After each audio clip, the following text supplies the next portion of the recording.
bone destruction patterns which will happen in periodontal disease. So first one what I would like to discuss is horizontal bone loss. In horizontal bone loss, if you see, the bone is just reduced in height, okay, but the bone margin, okay, will be perpendicular to the tooth surface, okay, and this can happen in all the regions. It can happen in interdental region, facial region and lingual region, but not to a same degree in the in all the directions.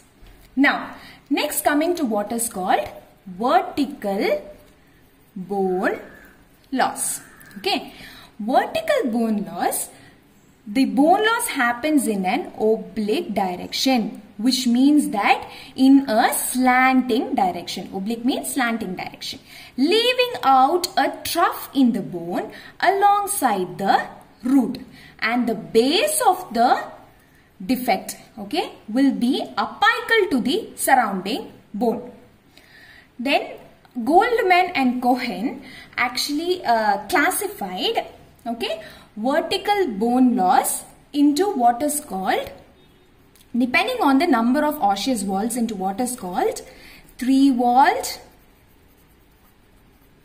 2-walled and 1-wall defect, which meaning that how many walls are there, that is called 1-wall defect. Okay, now first let's see. Okay, this is the 3-walled defect. Here if you see, you have, this is your distal wall, this is your facial wall, here you, sorry, this is your lingual wall, and this is your facial wall, yes, and this is your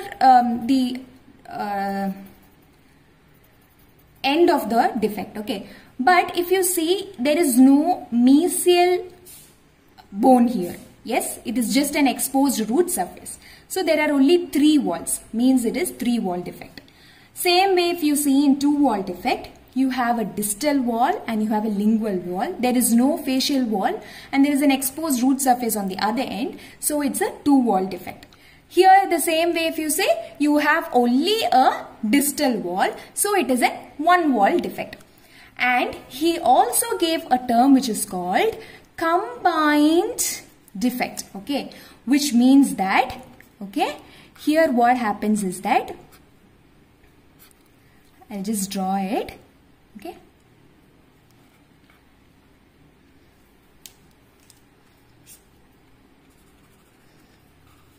imagine this to be the tooth. Here if you see, the number of osseous walls in this apical direction is more than the walls which is present in the occlusal direction, which meaning that this facial wall is only half, right? Here in the front, this facial wall is only half. So in the apical direction, you have 3 walls which is present. But occlusal direction, if you see here, you have only distal and lingual wall. Only 2 walls are present. So it is a combined osseous defect. Next, coming to what is called osseous craters. Okay, osseous craters, just imagine this to be the tooth and bone. This is your facial and lingual surface. Okay, and this is your interdental bone, which means that concavities present in the crest of the interdental bone is called as osseous craters. And osseous craters contribute around 1/3 of all the defects and 2/3 of all defects which is occurring in all the molar tooth. And why is that they have a higher frequency? They have suggested 3 reasons for it. Okay, so the first reason would be, since there will be lot of plaque accumulation in the interdental area and it's very difficult to clean. Another one, the second one would be, reason would be, all the molar tooth has a straight or a slightly concave faciolingual surface. So there is lot of tendency for it to have form a osseous crater. Now the third one they say is that should be the vascular pattern of our gingiva, okay, to the crest of the bone. So it is thereby creating a pathway of inflammation and causing a destruction of the bone over here. So this is osseous craters, about osseous craters. Next comes to the bulbous bone contours. Okay, bulbous bone contours is nothing but bony enlargements which occur in the bone, and this can happen due to exostosis. Okay, second one will be due to adaptation to function. Okay, and third one would be due to buttressing bone formation.